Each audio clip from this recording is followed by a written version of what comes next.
This evening's Scrutiny Children's Services Review Group. I'm Councillor Lee Bridgen, Chair of the committee. I'll just start off with some of the preamble.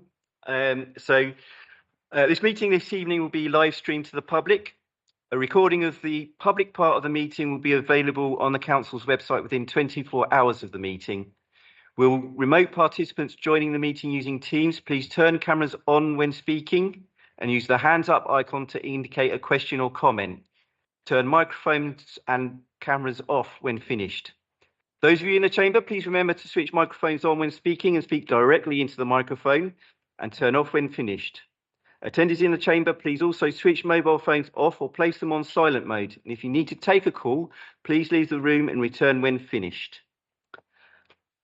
Okay, so we will move on to the first item of the agenda, which is apologies for absence. So we've already received apologies from Councillor Alia Khan, who is substituted today by Councillor Seema Hussain.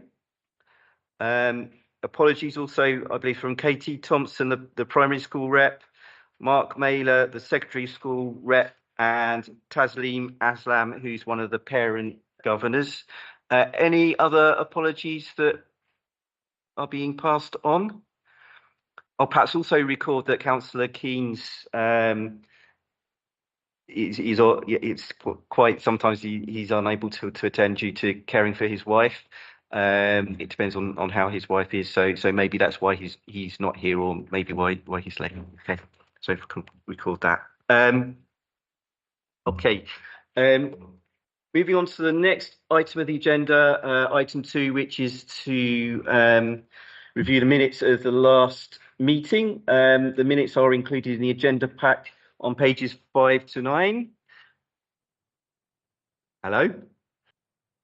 So the minutes are on pages 5 to 9 of the agenda pack. I'm sure you've all read and digested those. Any comments or corrections?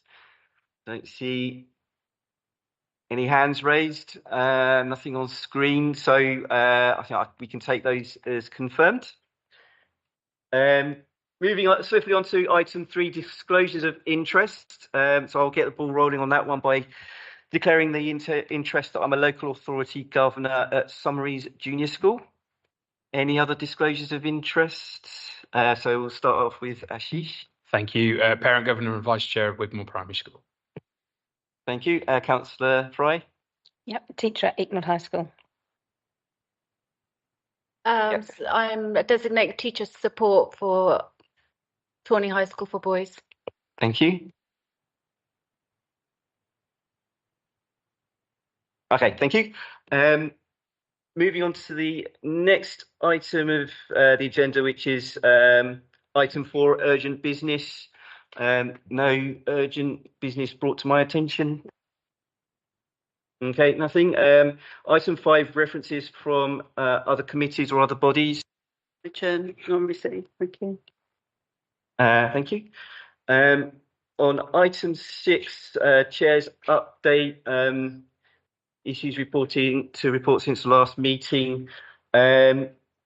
Nothing in particular to report. Perhaps just a comment that something that came up in OSB meeting I attended earlier this week was in relation to the current metrics on EHCPs. So perhaps something that I'll follow up with the relevant officers just to get an update on how the remediation's going on those. But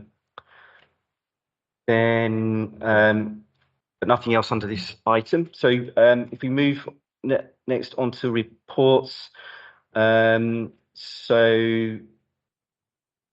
the first one is item 7, the Luton Youth Justice Plan for 2025 to 26, which is on pages 10 to 29 of your agenda packs. And that's with David Collins. I think Councillor Lovell will be introducing it and hand it over to David. So it's in your hands. Thank you. Thank you, Chair. It's good to be back here to Children Review Services after a long time. I'm here as portfolio holder to introduce the Youth Justice Plan 2025-26 with my officers and my youth council team for support. There is a statutory requirement to produce and submit to the Youth Justice Board a youth justice plan as set out in the Crime and Disorder Act 1998, Section 40. The document goes through rigorous scrutiny and feedback processes. It is shared with all partners pan Bedfordshire for feedback.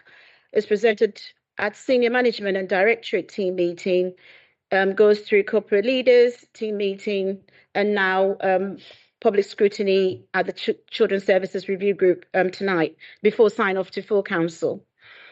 The plan details the Youth Partnership Service performance against the national indicators and shows that in 2024-25, the service delivered the best performance in its history.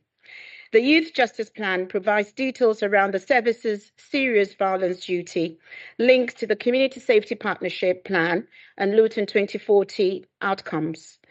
The plan details many of the additional outstanding initiatives from last year, including bringing the Knife Angel to Luton in August 24 and coordination of the community organisations delivering interventions in our communities, commissioning the Artful Voices school competition, which saw presentations to approximately 4,000 school children in Luton, and the continued development of the Youth Council, which we're really proud of because of, the commitment and how hard, they work in. And as you can see, they're all here tonight. So I'll hand over to Dave to present. Thank you very much, Councillor Lovell, and a fantastic introduction. I don't have to say a huge amount. I brought the Youth Council along tonight, as you'll see. They're marking me out of 10 for my performance tonight, so please let's not scupper these high ranking performances. Just before I start, I'd just like to say a few words about our dearly departed Councillor Wynne. This is the first opportunity I've had to sit here with councillors and as part of this group. I always found David supportive and knowledgeable, and of course, where challenge was needed, he would always be constructive with that. I'd often bump into David in the community, home base most of the time. I think it was about half a dozen times I met him at home base. I'm not sure what he was building. Where we'd always engage in lively debate, which would sometimes be quite lengthy. Apparently both of us are quite talkers, but the reality is he's a fantastic advocate for this community, and Luton is significantly poorer for his passing. So thank you, Chair, for allowing me to do that. So in terms of the Youth Justice Plan, you've heard about the statutory stuff there from Maria. I've written it pretty much in the same way as I wrote it last year. It was well received by the Youth Justice Board last year. It's got embedded documents within it. Previous plans in years before have just been too long, which makes it really, really difficult to access it. And, it was really important this year because not only is central to this is the performance, but also some of the innovations that Councillor Lovell has kind of already provided an overview for. I'm very aware that we're in the inspection window, same as our children's services colleagues. We could expect a call at any time. And the first port of call for any inspectorate and inspector visiting is the plan. And as you know, we're much more than a youth offending team now. Youth offending teams around the country do just that. They provide services for youths that offend. We've done so much more. And I think what is significant about our performance this year is a real vindication that the journey we decided to take in terms of development as a service, pretty much starting in 2017 with the creation of MAGPAM, was the right thing to do. I remember the inspectorate saying to me in 2019, why are we doing MAGPAM? Why is a youth justice service working in the early intervention space?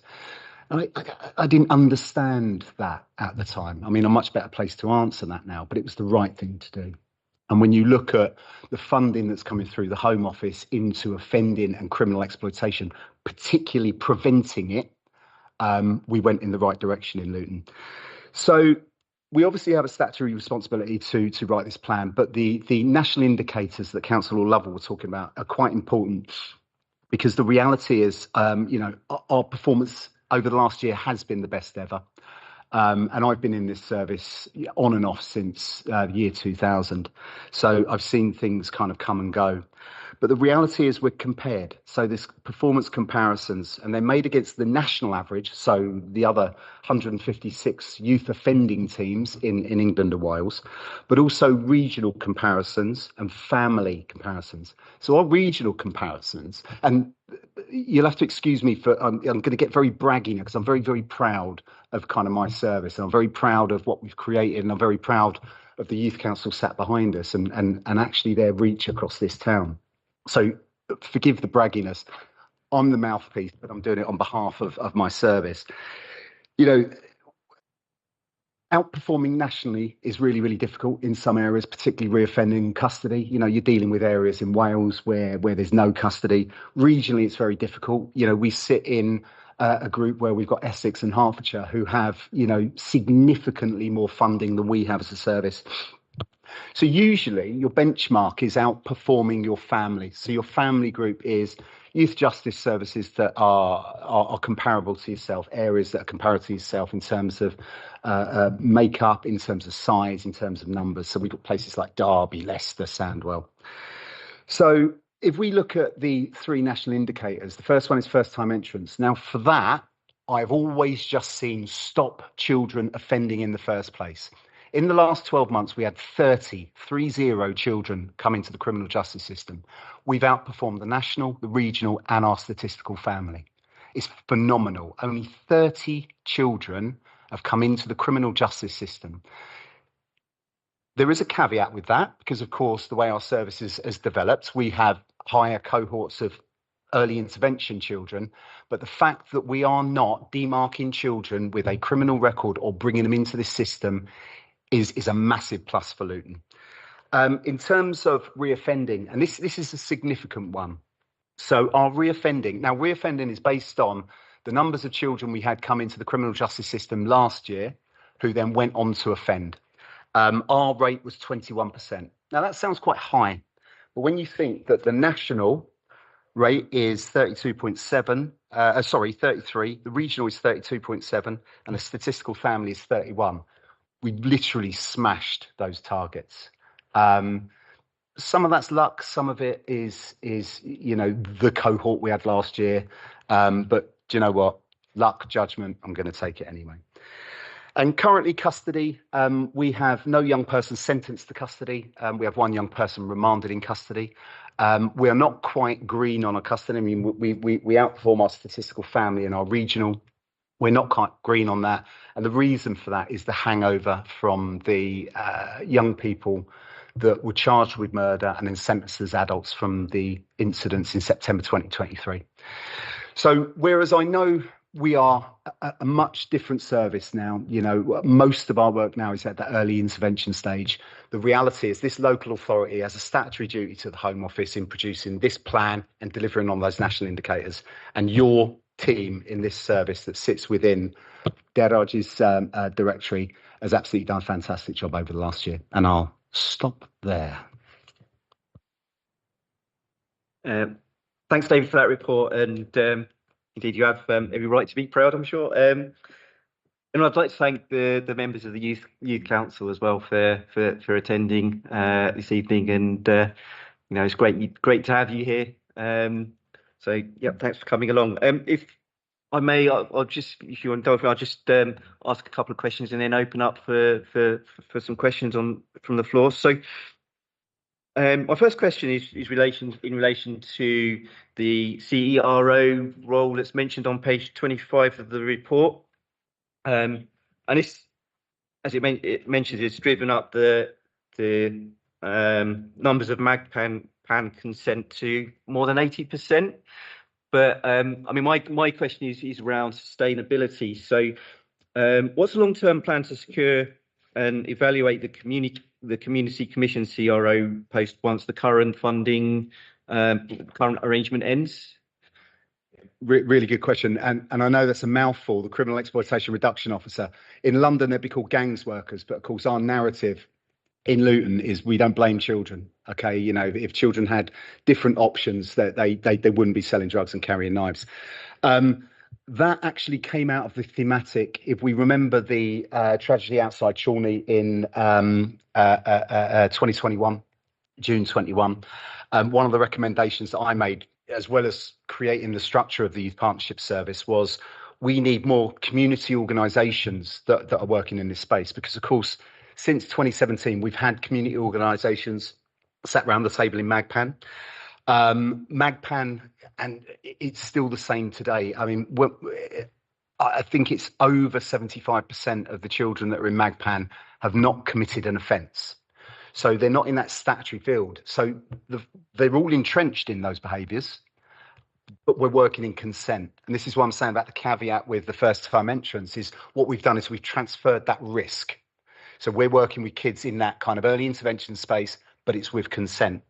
Consent was always at a third before, when our youth justice officers. So we did start with 2 zeros. We've only got 1 now. I will continue funding those and finding the funding for those as long as possible, because I think if we lose that, then we lose momentum with what we're doing with that group. To be honest, I'm not sure if it's really overt in this report, Chair, but we've halved the numbers coming into to MAGPAN, and part of that is not labelling children. So there has to be quite high level intelligence that those children are either part of a mapped gang or they're heavily associated with those that are. But cutting those in half over the last kind of 3 or 4 years is good. But I want to see it 0. I don't want to see young people, being criminally exploited and entrenched before they come in. And that's certainly the vision that's shared by colleagues and my Director of Children's Services in relation to where we're working there. So while I'm not going to say that, I was just going to make a promise as the head of service. I think it's crucial that we maintain that role. I think it's crucial that we followed a similar model with some of our organisations that are funded, whether it's through Luton Rising or externally through our PAM Beds partners, the Violence and Exploitation Prevention Panel. So we have a worker from Link to Change who we allow to be based within our office.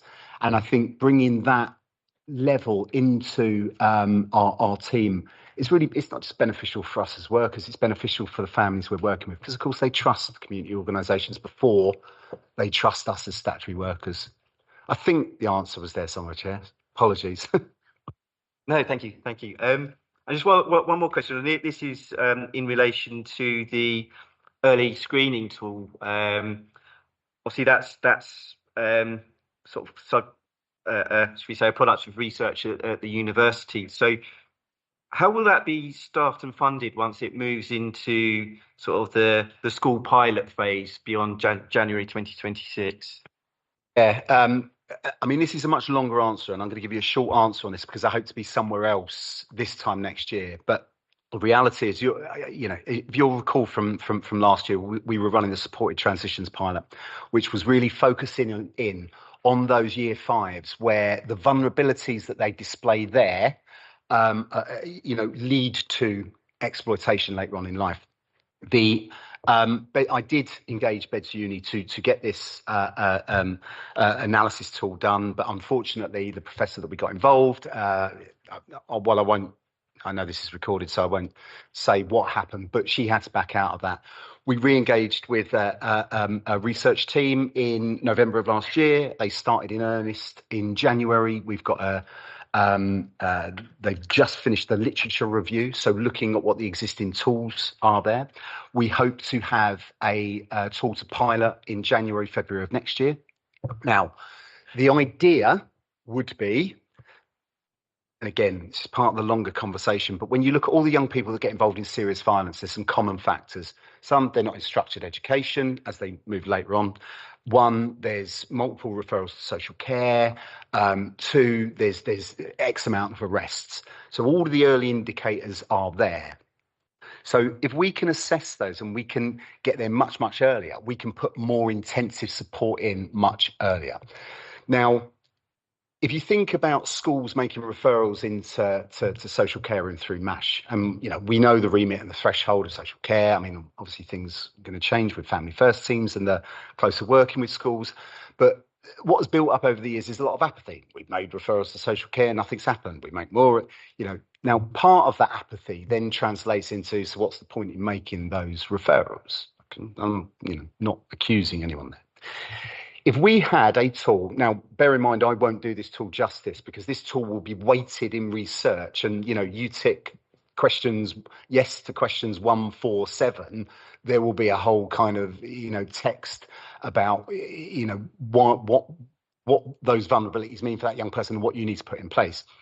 If we were to then roll this out in schools early enough to identify these issues and then put that intensive support in place, whether it's us as a service in criminal exploitation and offending, or whether it's working in partnership with our Family First teams, who of course will be working with all the schools in their respective areas, we can then muster intervention to get in there much earlier. Because doing it later than when we do in MAGPAN, the children are already entrenched by the time they get to MAGPAN. So I describe the intervention we do there as a safety car. You're driving a safety car behind these young people. At the point that they need you, they need to look behind and see you're still there. Okay, but it's much, much more difficult. So we will pilot this in areas decided by my director who sits in here. But the idea would be that actually this is about identifying those vulnerabilities much, much earlier with young people. I see a world where a MASH referral isn't made unless that assessment's been completed. Because then, whatever threshold, statutory children's social care has, actually, if we've got this assessment in place, we know there's contextual harm issues, we act. Thank you. A very thorough answer. So yeah, we'll go to Ashish. Before I go, any other hands up? I thought I saw somebody else. Okay, so yeah, over to Ashish first. Thank you very much. Really, really good report. Really clearly presented. So a couple of points from me, really, if that's okay, Chair. I wanted to kind of understand some of the reasons behind the improvement, and I think you've alluded to some of them. So I wanted to know, was it with regards to an additional investment? Is it because you're at full capacity in terms of resources and staffing? Is it just that there's better join up? And have there been any specific initiatives, which I think you've just touched on in particular there? And the reason why I'm asking that isn't to just pinpoint something on that, but it's more to then say, how can we keep this up as we put more questions toward Dheeraj in particular? Sorry, Dheeraj, because funding is tight, etc. But we want to see this sustained going forward, and I think you guys are passionate about the work. We need to see this improvement, and it's fantastic to see. So that's the first. The second is around schools engagement in particular, and have you had any barriers with particular schools, and do you have all the support that you need to make sure that you've got access in there? And maybe not just barriers with schools, but also within other departments within the council, for example, and where we need that better join up. And then finally, if I can read my own writing, where you've put here about some stats, maybe the next time that we get this report, I'd just welcome kind of a 3 to 5 year range on those stats against your first time entrants, custodial censuses, and how that's performed against the national picture, just so it re-emphasises the point that you've made of the improvement that you're making in all those areas. Sorry, that's quite a few. No, brilliant. Right? I'll remember them. I'm suffering from stereotypical middle-aged man that forget what I've done 5 minutes ago. In terms of development, it's been a real kind of organic development. And, bearing in mind that I've been in criminal justice in Luton since the 90s and in youth justice service in Luton since early 2000s. And, obviously these are my communities as well. I live in the community. So and I'm not saying that people that don't live in Luton don't have the same drive as me, but the changes certainly that I've seen in the last 10 years, it impacts me because I see those changes in the community. And listen, not everything has worked, councillor, but the start of it for me was 2016. So that was really the start of the kind of moral panic around serious youth violence, knife crime, gangs, youths, this. And we had some significant incidents in Luton, and I think it was about 3 stabbings in the space of 2 months. And I think there was around 32 kids involved as victims, perpetrators, associates, and we only knew 2 of them. And that was really alien to me, because whereas you'll always have a young person coming out of nowhere and committing a serious offence, the fact is, normally a child would almost do an apprenticeship in offending. You'd have some common assaults and this and that. So that was the start. That was MAGPAN. But we were a youth offending service then, providing services to youths that offend. So you're not working back. The start of MAGPAN and kind of realising almost overnight, and there was over 300 referrals in the space of 2 months to MAGPAN back in 2016, 2017. And realising that actually all of those children were already entrenched in this behaviour, but had yet to come to the attention of the police, was a really, really scary thought. Really scary thought for, and I remember saying to colleagues of yours years back, when reporting on good things and saying, but we've got 300 kids out there tonight selling drugs, carrying knives. And we've still got that, but we've got less than 300. So what we started doing was working back and back. And as my director will tell you, depending on where your generation sits, I'm either an Arthur Daly or a Del Boy, is that I'll always find the funding for things. We've run a deficit model because we don't get enough money to pay all of our LBC workers. But what we did is, financial management to make things sustainable is really clear. Being one step ahead of what's going to go on is another one. So when I first started this MAGPAN and working in this early intervention space, we started seeing successes quite quickly. We started seeing kind of custody go down. At one time, it was the average to have like 40 kids a year go into custody.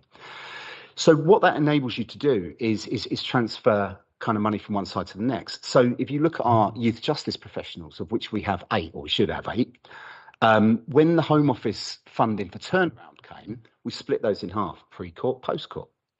Now, at the time, the caseloads were pretty much equal, whereas now they're not. So, we can now take one worker from the statutory youth justice and put it that side because we've got less.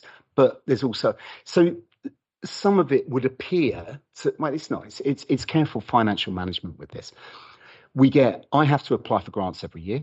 So this year we've been successful with Ministry of Justice grants, with Police and Crime Commissioner grants, with Violence and Exploitation Prevention Panel, so the old VERU grants. And it looks like we're going to be successful with another grant. I won't say it because it's, in kind of sort of open and it's not through the door yet. So we find ways of doing it. But as we get, we've got some really, really acute needs analysis of our children now. And this is a lot of the work that doesn't come through with this, but this is longer conversations. And as you can probably tell, I could talk all night about this. We didn't know our populations. In 2016, we're talking about knife crime going up, knife crime going down, offending going up and down. We now know that, if you're a 14-year-old boy living in South who's been in 2 primary schools and has got a managed move in your secondary school, you are that much more likely to come into the criminal justice system. So that's where our interface with schools come from. Now, there's not many obstacles in schools. We work really well with schools. We work well with the Chiltern Trust, who have got, a number of the secondary schools in Luton. We've got something called the Amber Unit currently running, been piloting all year, where we become first responders to schools where they'd normally call 101, but that's extended out now to looking at sort of behavioural stuff. Works really well. Some schools didn't engage. I've spent the last 6 weeks going around and meeting with those heads as to why. We will relaunch when they come back in September, and we will be offering almost a kind of triage, call us. Because we haven't for some time had our education officer within the service. And that's been a key kind of information link between schools. So come September, when the schools come back in, not only will we have that post in, but we'll have a different offer in terms of Amber. Our targeted youth service at the moment working a lot of the schools as well. So for a service that is kind of on a shoestring, and it is on a shoestring, and there's make no bones about that. We're the same as most services in Luton, where we're kind of operating a lot on passion and what we've got a massive reach. You look at something like the tree project, which an innovation from COVID days, tackling, reducing, ending exploitation, that would go into parks when the streets were empty. Now what we do is we use that to coordinate all of the youth groups that get funding through Luton Rising. So, we go out and do detached work in Marsh Farm. We can call on X amount of stakeholders who get funded through the airport. So quite a big reach. And then the third one on that was about projections. Absolutely can give you projections on 5-year prediction. No, it was past performance. Sorry, just because it just illustrates how well you've done over in that trajectory, and actually everything that you just said, it emphasises that point through the stats. But that's it. Thank you. It's and do you know what? I've got no issue sharing it with you at all. Our performance report that we provide for our strategic management board every quarter has does go back to 2019, 2020.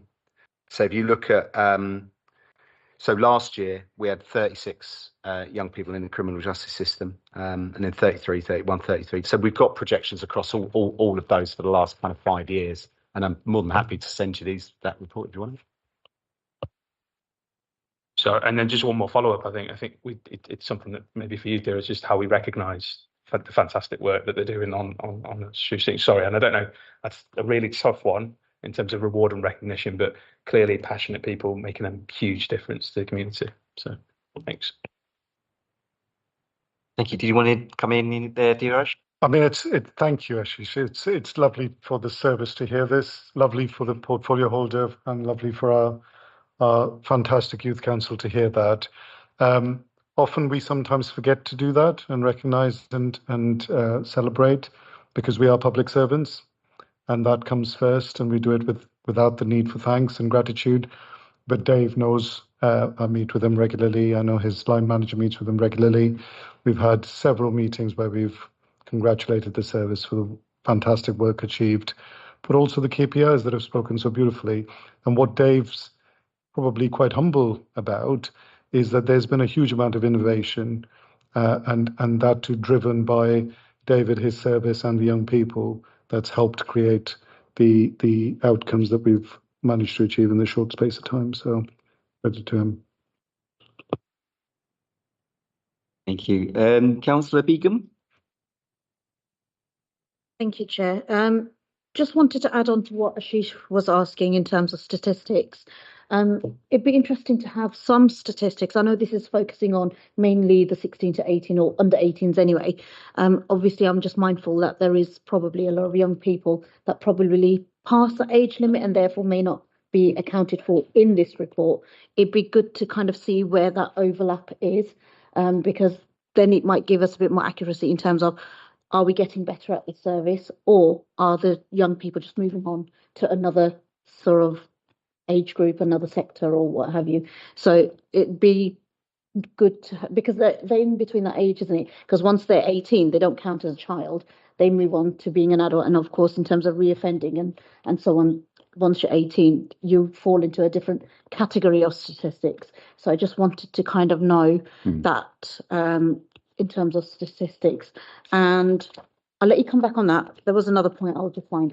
Yeah, so I mean, obviously we just deal with 10 to 17-year-olds, but the reality is, I mean, in terms of reoffending, it would include some 18-year-olds because you're looking at the cohort from last year. So if the 30 kids that I'm telling you about in the last year were all 17 and a half, then the reoffending measure for next year would be them as 18-year-olds. So that still counts against us. You're opening up a massive can of worms when you talk about the 18 pluses, because I'm currently doing a piece of work talking about innovation, currently doing a piece of work with the Criminal Justice Board about transitions. Because if you look at when I first started doing this work, no children in custody, but actually if you looked at 18, 19 and 20-year-olds, there's a huge amount of those 18 pluses in custody. So I did a study for the Criminal Justice Board between April and July of last year, so 3 months, and it was 38 18, 19 and 20-year-olds from Luton in custody for violence. So, we have to look, particularly when you look at care leavers as well, 18 to 25, we have to look at actually whether we create some kind of transitions hub for vulnerable 18 pluses. Where do we hold them? Do we hold them in our area? What we're trying to do at the moment is we've got a transition subgroup from the Criminal Justice Board to take this forward. It kind of derailed slightly because the head of probation changed and we got a new head of probation, although Lisa Jenkins has been in for a couple of months now. I think her eyes are on kind of recruitment and the issues with the probation service. But certainly in terms of what that offer looks like for 18 pluses, I know my colleagues in children's services are very much focused on that. And I think there's a space there for us. Those kind of sort of vulnerable 18-year-olds, not transitioning them to probation and holding them with us, maybe even holding them in some kind of prevention space as well, because you're right, there's a massive cliff edge. Thank you. And just in terms of your early intervention tools, I know that, I've read the report and I understand what you're saying. Is there a way of perhaps having a bit more input in terms of schools? I know you said you're going to be doing a lot more work with schools and what have you, just kind of where young people are, obviously they start off with the petty little fights to start with, and then it kind of escalates, and then it becomes a thing about, with young boys especially, I talk about young boys because I've got 3 of them, in terms of machoism and what that macho look is supposed to look like and what have you. And how sort of like what I'm seeing even in my own sort of boys, I'm just kind of thinking out of the box, and the things that they tell me, what they see in school, what they witness in school, things like bullying escalates to something else, that the person that's being bullied isn't the only one that's affected. It's the wider circle around that young person that gets affected, and then sometimes it is taken out of school and what have you, and it can turn violent, and that's usually their first time into that world of violence, perhaps, and aggravation. In terms of your early intervention tools, is there anything that you'll be doing to kind of support schools with that sort of thing? And it's interesting because I was actually watching a Japanese drama called Trigger, and that's about a young person that gets bullied in school to the point that they pick up a gun. Obviously, we don't want to see young people picking up knives and guns because they are sick and tired of the bullying and they want the pain to stop. So it's kind of like, in terms of early intervention, how are we going to identify those perhaps young people? And rather than putting them through our usual route of punishment, because we do have quite a punitive system, rather than giving them seclusion at school because of what they've done and take away everything that they've done perhaps really well so far the whole year.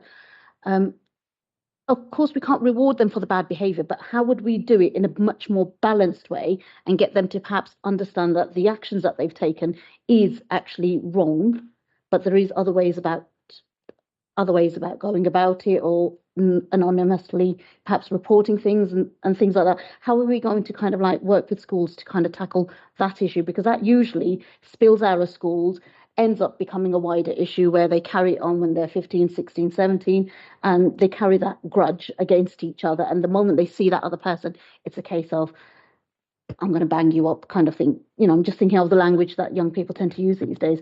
So it's kind of like, what are we going to do? Because I know what you've got here is great. And like Ashish said, what you've done is brilliant compared to the first set of reports that we saw, certainly in council. And there has been a lot of improvements. I just don't want to see any of this go to waste because we've perhaps overlooked something a little bit. Thank you. I don't want to see anything go to waste. And everything you've just said there, Councillor, is the reason that we've developed the Amber Unit. I make no bones about the fact that, trying to get into schools early is about stopping kids coming into the criminal justice system. When we started piloting the Amber, so the Amber Unit it's within the report, but we've got 2 dedicated police officers. Well, we only got 1 at the moment. We will have 2 by September, with 2 targeted youth workers attached. And there's a rota, so they're on Monday to Friday, and schools can call them where they'd normally call 101. Now, when we first launched it, it was just about that 101, but it was always on the cards that we would then be getting involved in some of these things that then spill out onto to much bigger things. We didn't go straight in with that because I kind of judged that we'd just be inundated with the schools. But part of what we relaunch, if you like, in September is a triage call. So let's just say something kicks off in school. That safeguarding lead or that DSL can call up our service. 1, get information about that child, but 2, we can then allocate to one of the pathways. So you're talking about what we would do in terms of intervention. So we've got several pathways of intervention around harmful sexual behaviour, around violence and aggression, around knife carrying, and one more, that drugs and alcohol. So we can take those kids and do that work on site. So at the school, we can take them do it off site. So whereas my remit is about keeping them out of the criminal justice system, actually there's a secondary remit there as well, because you're giving that head teacher the ability to go, well, actually, we don't need to permanently exclude them, because as soon as you permanently exclude that child, their red flags go through the ceiling in terms of them being drawn into other things. So what you're describing is the reason we started Amber. Basically.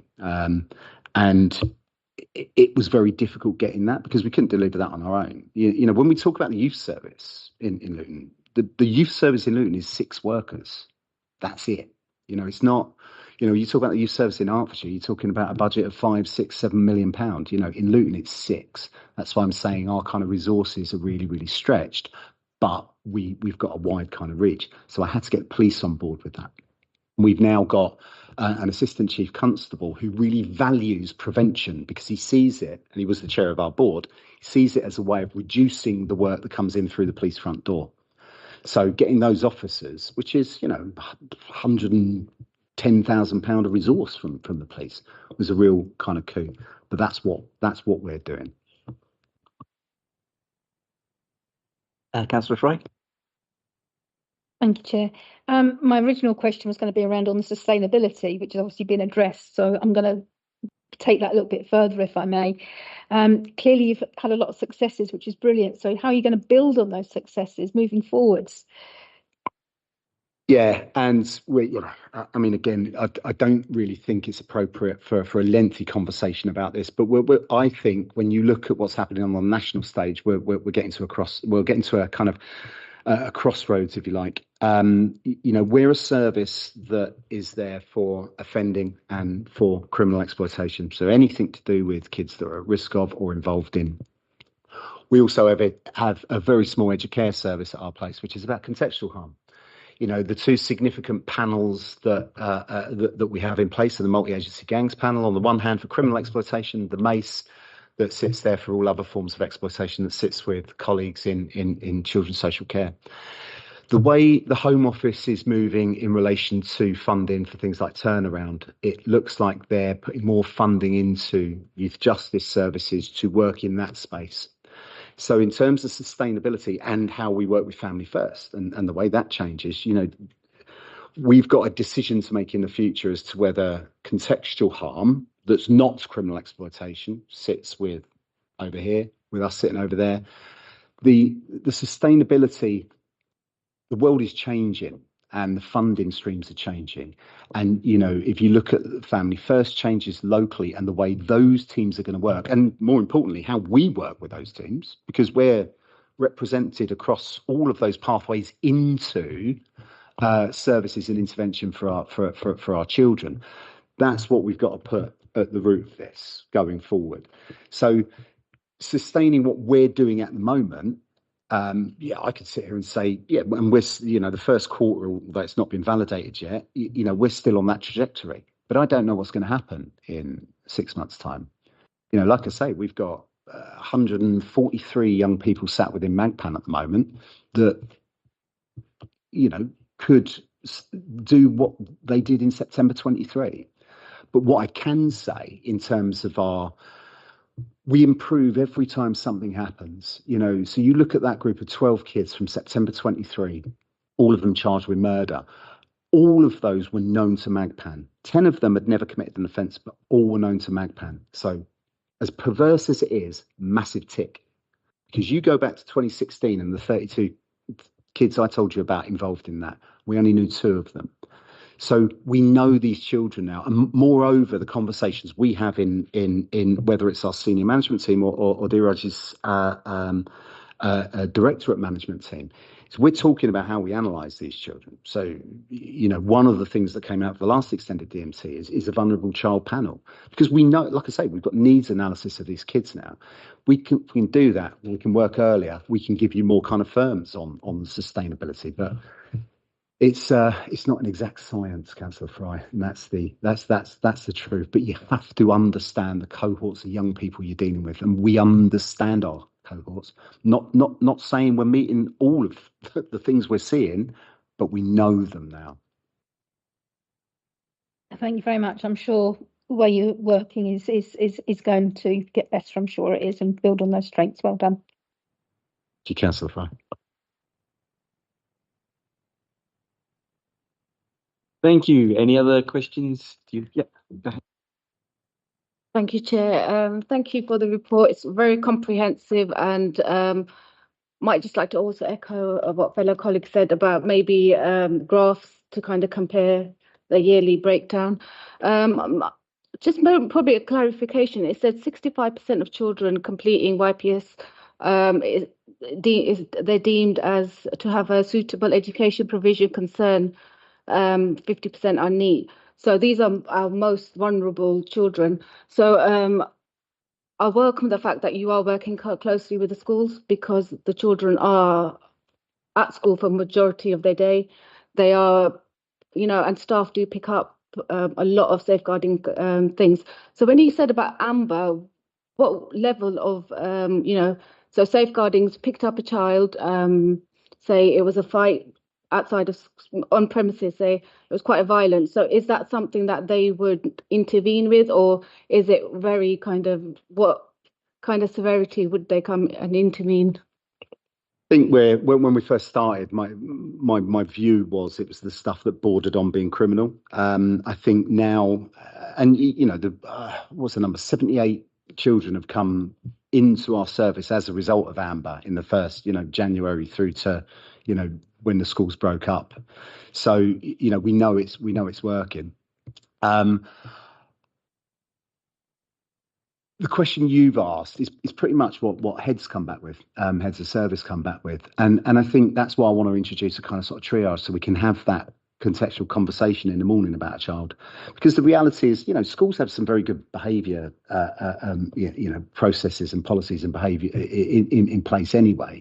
So it's not, we're not going to be running out for a fight that a school could kind of deal with. But then, as I said to the head of Chorley Boys, I said, because you don't know the history of this child, and what I mean by the history of this child, whether they've been arrested, whether they've got, a criminal record, whether they're going to court, whether they're currently going to court, you don't have all of the information about this young person. So you're making decisions kind of blind, really. So if we can have those contextual conversations with safeguarding leads within schools, we can decide. I very much doubt we're going to be called out to, a fist fight with two boys that just simply lost their temper. But if it's something more deep rooted that could lead to something more damaging, as your colleague said there, then I think we get involved. Okay, thank you. Just it's about the unsuitable. Are we looking to address? Are we looking at how we access those children and early intervention? I suppose they're all part of the intervention majority. Yes, and it's okay. So I think what you're referring to is young people when they're on statutory orders. One of the key performance indicators that supports the national indicators is whether that young person is in what is deemed suitable education at the point that order is closed. So court orders made. Suitable education for an under 16-year-old is 25 hours per week. Okay. And so if a young person is in an alternative learning provision for 20 hours, that's deemed unsuitable. For an over 16-year-old, it's 18 hours. Most of our children that come into the statutory side of things, their education when they get to us is an alternative provision, is unstructured. That's what we have to put right. Again, this is an hour-long conversation, but one of the conversations that we had at the last extended DMT was about a vulnerable children's panel, because when you look at young people that are permanently excluded, there's a whole other cohort that aren't permanently excluded, kind of are in another name because they're in alternative learning provisions and perhaps not attending, or they're on, alternative curriculums. And it's those children that we see coming into our service. So what are we doing? We're doing a lot of reactive stuff there, but what do we need to do? We need to work proactively, way upstream, and that's where we come full circle round to, the screening tool that we're getting the beds that we're paying £75,000 a beds uni to develop, because we need to be identifying these issues earlier so we can work on them earlier. So then we haven't got children coming into my service at 13, 14, 15, or even into care at 15, 16, 17. Absolutely, thank you. I'd just like to also, great to see the achievement, the progress, and the results. And thank you to our youth council that have the youngsters as well for coming tonight. Thank you. My score is out of 10, so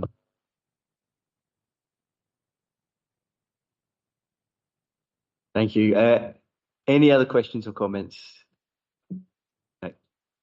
Okay, thank you. So thanks, David, for a comprehensive report and responses. Thanks also to members of the Youth Council again for attending.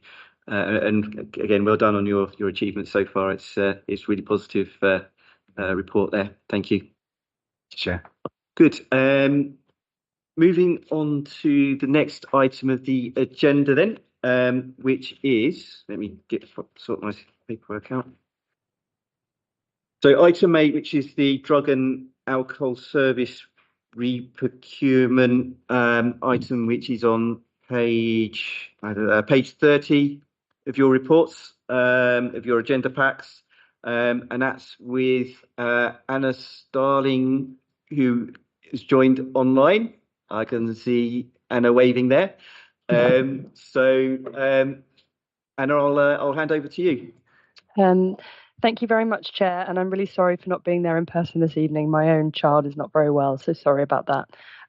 We're currently in the process of a full recommission of the Luton Drug and Alcohol Treatment and Recovery Services, and this will include a separate children and young people service for ages 8 to 25. It's actually, the tender's gone live today, and the contract will begin in April 2026, and we hope to award it by the end of the year. And the aim of the new service will be to build on the good practice currently in place.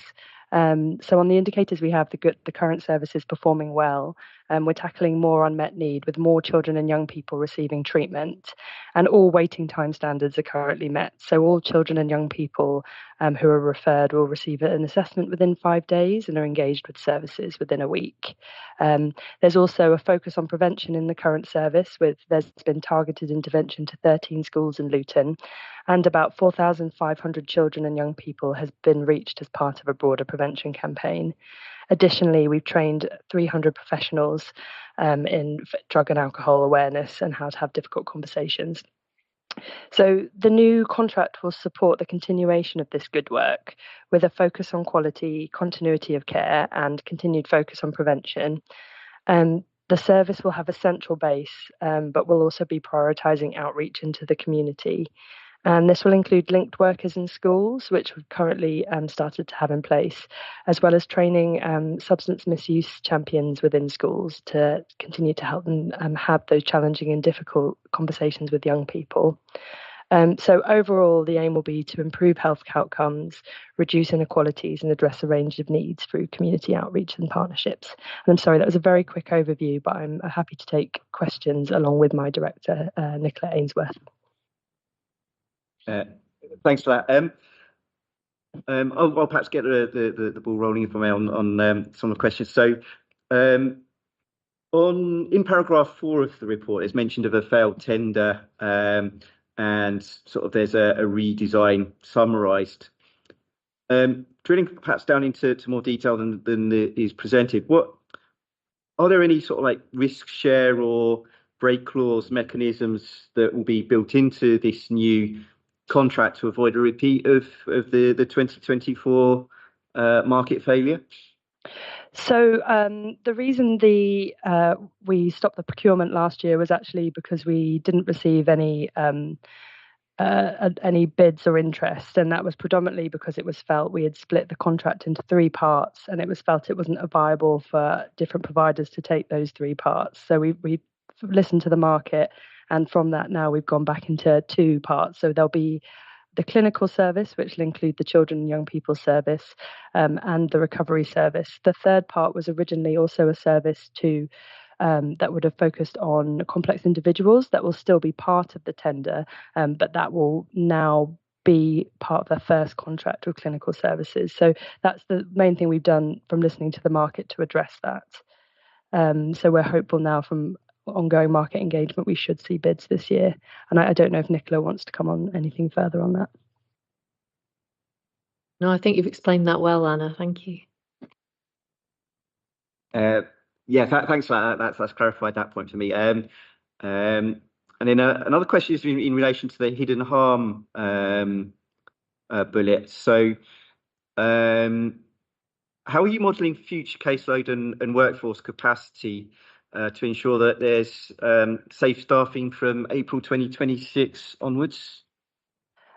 So as part of the change, or if there is a change in provider, but as part of the recommission, we built in a mobilisation process from December, from when we award the contract to April. So we'd hope to see a smooth transition and further dive into the numbers for that, and also look at where we have to continue with staffing. But for further details on the modelling on that, I'm really happy to talk to the team, and it's a good question, and come back with some of the further numbers on that if the group would like to see those. That would be quite helpful, actually. Yes, please. Yeah, if that could be recorded. Thank you. And just one last question for me before, I don't want to hog the floor before I open it up. So let me just read my notes. So in terms of the priority outcomes, no age transition indicators are mentioned. So what KPIs will track the outcomes of young people as young people transition at 18 and 25 across both the Alliance lots? I'm going to pass that to Nicola, if that's okay, on that particular point. So this is around, you're asking what KPIs we're going to be measuring for the people transitioning from children's into adults. It's a very good question. I don't have that detail at the moment, but I can get a written response on that for you from our commissioning team. Sorry. Yeah, no, that's fine. Yeah, yes, please. Yeah. So if I could have a written response follow up to both of those, that would be great. Thank you. That's me covered. Any questions from anybody else on the floor? No? Okay, no comments. Good. So let me just check the recommendation. So where are we? Item 8. So the recommendation is to note the report. The Luton Council will complete a full commission of the drug and alcohol treatment recovery services in line with the competitive process of the health services, etc. The new service will be commissioned in 2 lots. As discussed, I won't read that in detail. There will continue to be separate children and young people service that will form part of lot 1, and this paper will inform the relevant committee members and is not for a decision. So that's a bit of a mouthful, but that's the recommendation. I'm happy with that. Any amendments or any comments on that? No. Okay, good. So that's passed. Thanks Anna for joining us online, and I hope your child feels better soon. Thank you. Thanks so much. Thank you. Bye-bye. Thanks. Cheers. Okay, so moving on to the last substantive item on the agenda, which is the maternal and infant mortality review. That's on page, I haven't got the page number, bear with me. Thank you. I'm reliably informed, I hope, that that's on page 33 of the agenda pack, and that's with Elizabeth Elliott. Thank you. Thank you, Chair. Yes, so I have to apologise for the length of this report, and I did debate whether to put in the executive summary, but I didn't feel that really would give the full understanding and the depth and the breadth of this report. So apologies, and hopefully it was some useful bedtime reading. Obviously not a lovely subject. This item came on the back of a previous item that I brought, which was the Child Death Overview Panel annual report that came about 3 or 4 months ago, and I expressed that we had done this additional piece of work, so there was an ask that we bring this as well. So this piece of work was took place over the end of last year, the beginning of this year, and it was led by Luton Public Health, but it did cover the whole of BLMK because the NHS and the maternity system covers, but as I said, the ICB footprint as is currently. So this was a piece of work that was done in conjunction with the Public Health Intelligence Unit as well. So there's a lot of data, and hopefully it gives you a really broad understanding at the depth and the needs around infant mortality across BLMK. What we know is that the rates of infant mortality are higher across all of BLMK than they are across England as an average, but Luton does stand out as it has having even higher rates than the average across BLMK. I'm not going to go through all the findings. The report was done. It came up with 17 headlines and 34 separate recommendations. Those are now being implemented as both part of the LMNS, which is the local maternity and neonatal service, which is what works at a ICB level. And then also within public health, we now have a public health maternity specialist post that we brought in response, not necessarily to this piece, but in that knowledge that there are a number of needs around our families, particularly maternity and those very pre-conception, conception, and early pregnancy days, to support those public health issues, namely around smoking and obesity, which we know are big issues, and to look at the inequalities. And that's a really key piece that's come out of this piece of work, that we know that there are very clear correlations around deprivation. The higher the deprivation you live in, the worse your outcomes are going to be across a range of indicators, but also, leading up to these slightly higher rates of infant mortality. The other issue we picked up is there are issues around people from different ethnic groups, and you can see the breakdown around ethnicities. So there is a lot of work that we can do around targeting those people who are particularly at risk, in need, and look at those factors in more detail. So I'm happy to answer questions. I'm not going to go through the whole report because, as I say, it is very long, but I'll take as read and happy to answer any questions. Thank you. So we have Councillor Fry. Let's see any other hands. Thank you. I thought it was a very comprehensive report, as you said. I just got one question to ask, because a lot of the major questions that I had were answered in the report. But I'm just wondering about educational awareness of the doctors and the healthcare professionals. The reason why I ask that is because people with brown skin and darker skins can present very differently with medical illnesses. And unfortunately, our medical system is still based on very Eurocentric medical training. So I'm just wondering what we're doing for CPD to make sure our medical professionals are able to cope with those things, because even if one parent has one problem that has that it's one too many. So it's very interesting to pick up. So there are some areas that you've picked up are in here. So what we do know is there are some conditions that are more prevalent in certain ethnicities. So I would hope that our medical profession are aware of those. But I think in reality, we need to. I can't vouch for what's going on in every interaction. The other thing that we are really aware of is language as well. So being aware that not just English as a language, but just using words. And there are certain words, and we talk about things like domestic abuse, menopause. A lot of those words are just not used there's no word for them in other languages. So we do need to be mindful that even just that communication can be limited, even if the communication is in English. So we are aware of that. There's nothing in here we didn't pick up, and we did do work with service users and professionals to ask what they think some of the barriers are. And interestingly, that isn't something that's been picked up internally. So it is something that we can look into a little bit more and get a better understanding. We do have posts within maternity around equalities, around working around the genetics and the consanguinity, the close relative marriage issues that we have. So we are picking up on some of those cultural issues, and we are aware of those. And obviously things like languages, we do try. We are aware that there is an issue around translation. So we are aware of them when we're trying to address some of them. But as around something specifically around training, I don't know that that's not necessarily in this report. Does that mean that is something you will look into in the future? We can absolutely pick that up for the LMNS to take on and have a look at when it comes to looking at the ethnic, because there's one particular recommendation around ethnicity, and we can look into that and do a bit of investigation. Yeah, absolutely. Thank you. Any other question, Councillor Begum? Thank you. Thank you for this report. You do kind of answer a lot of questions that we would generally perhaps ask. But in terms of these recommendations, when can we see a report coming back to us with measurements of where you are in terms of meeting some of these recommendations? I understand that some of these aren't within your remit anyway. For example, where you're talking about lack of service integration or staffing issues. Obviously, the NHS is at the moment itself facing a number of issues with strikes and so on. And obviously we're hearing news that nurses and possibly midwives will perhaps go on strike as well. So in terms of measurements, when can we perhaps see some statistics?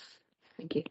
So some of these statistics that are in here are publicly published every year. So those that come out, we can absolutely reflect back on those, and they are part of our corporate indicators, our public health indicators, and part of the Luton 2040 indicators, for example, breastfeeding rates. This piece of work won't be repeated in a year's time. As you can imagine, this was probably one person's 6 months worth of work. But what I can assure you is that because we now have our maternity specialist posts and we have family hubs all working together, all this work is now part of an action plan, and that forms part of both the LMNS that sits in the ICB, and we have our own internal maternity action plan that is implementing these. And that basically her job plan is to take the public health led actions and lead on them. So I would hope that within a year, she started in March, so hopefully within a year we'll be able to come back and show what she's been doing. Now, it's not going to be as in depth as this, but we can show from those actions, what she's been able to achieve over her year in post. Just a follow-up question. You mentioned the ICB. Obviously, we know that that's perhaps going to be disbanded or dismantled and what have you. How will that impact on any of the things that you're looking to kind of achieve in this report? So the ICB, and it's probably worth at some point probably bringing an item on this, that the ICB is actually they're going to merge with Hertfordshire and Cambridge and Peterborough, and that is something that will be happening between the next 6 and 18 months.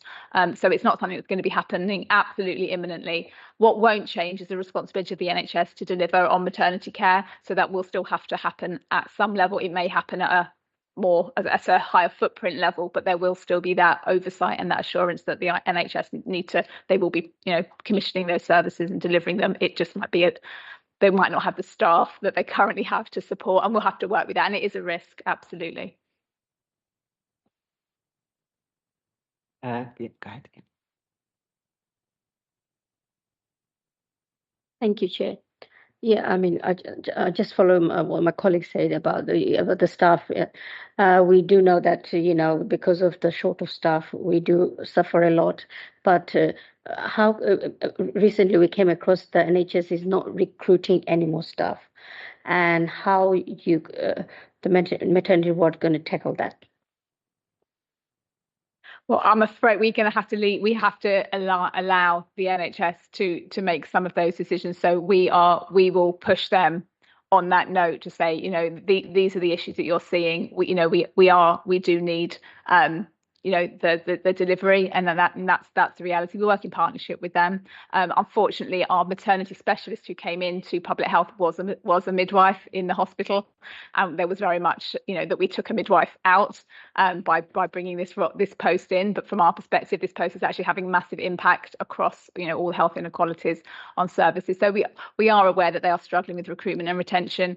It is an issue that we do have to work with, but in addition to that, what we picked up as public health is a lot of things happen before you even get to maternity. A lot of what goes on, a lot of the the effects around infant mortality are actually found much wider and out in the community. So actually, just because we do have issues in maternity doesn't mean we can't address some of these issues. So the smoking, although our smoking rates are quite low, but we can pick up on, there are still mothers to be who are smoking, around weight management, around mental health, around all those wider issues. We can pick up on those, so we can still deliver some of this in the current climate. Ashish Kadien?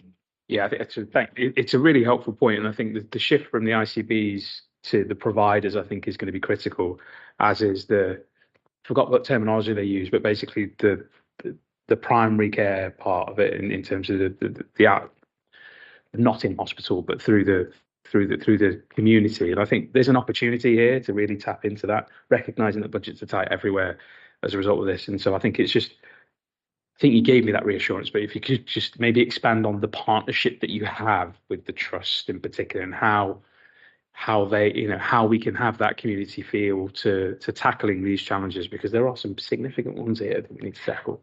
Absolutely. I think I know of, we talk about the NHS, but with the new NHS plan, when you look at what that's trying to do, it's moving services out into the community. So our neighbourhood plan, I know I talk about family hubs a lot when I'm here, but family hubs are now, we are now the Liberty team, which is the vulnerable women's maternity service, is now going to run out of a family hub. So the idea is you're bringing women in early on in their pregnancy so they can engage with all those wider offer that family hubs has to offer. So that's how you pick up, and that's the early intervention and prevention aspect. So that's what we're trying to kind of build that into this plan.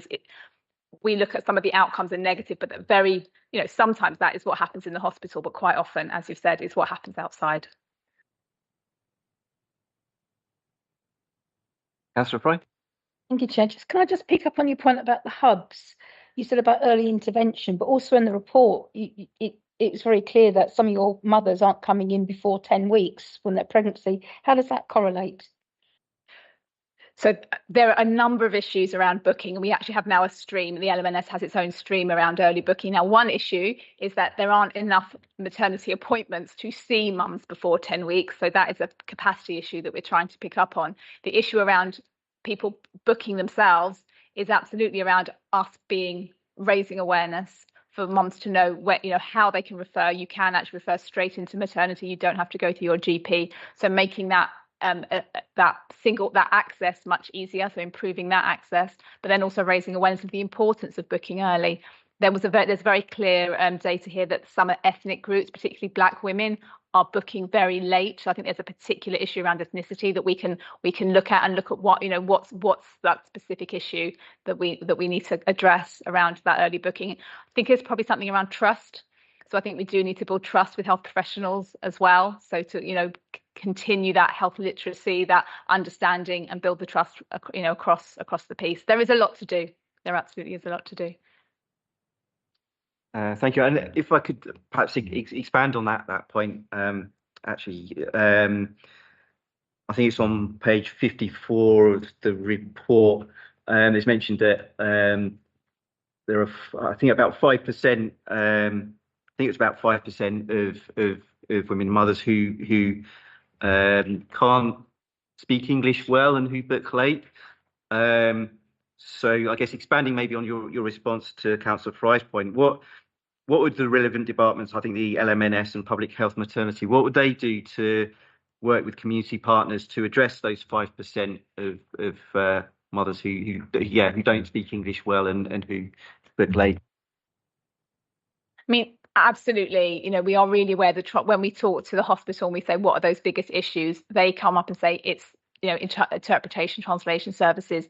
The service that they have commissioned, I would say, is not fit for purpose, and they are aware of that. So their translation service, they are aware of that and are looking into how they can, not to really bypass, but look at how they can improve and going forward, get a new provider, because it is a big issue just finding someone just to translate at the moment. What more we're doing, we have our leaflets are translated as much as possible, but we know that sometimes people, just because you speak another language doesn't always mean that your reading literacy is great either. So we are aware of it as a problem, and working with communities. So it's around engaging much wider with our communities, and we're doing that as part of Family Hubs. We're doing this, but also as part of this work to engage widely with those services.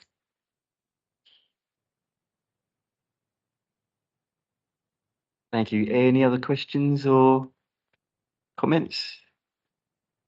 No. Thank you. It's page 33, wasn't it? I just want to read the recommendation. That's why I'm here.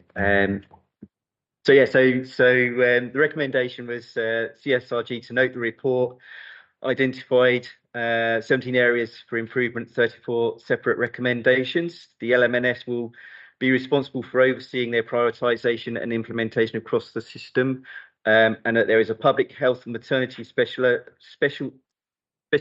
post which covers Bedfordshire and Luton, not MK, based in the Luton Public Health team.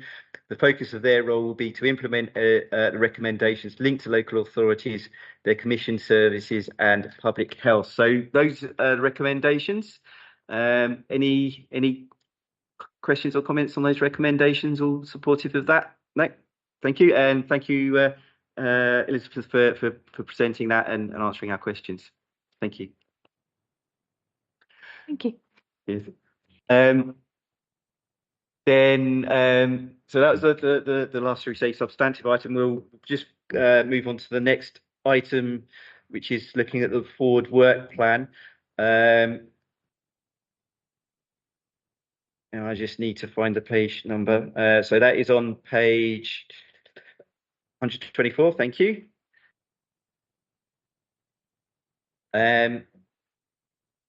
So the next meeting is on the 17th of September. Items that we have planned for that are the Children's Services Continuous Improvement Plan with reference to AI practice, Luton Care Leaver Offer, the Schools Ofsted update on Luton's schools, including independent schools, and there's an additional item. Caroline, if take over that. Sorry. It was the mental health, access to mental health support services. The East London Foundation Trust have said that they're available to attend that meeting if members are happy to take that report. Yeah. Yeah, thank you. I think we'd be happy to take that. Actually, looking at the numbers, that would give us, should we say, 4 substantive items plus the working plan. So I think I think that should be fine, and I don't think necessarily we would need to move anything to accommodate that in that case. Thank you. Any questions or comments on the work plan from the floor? No? Good. Okay, and that's the last item of the agenda. Thanks to everyone for your attendance and input.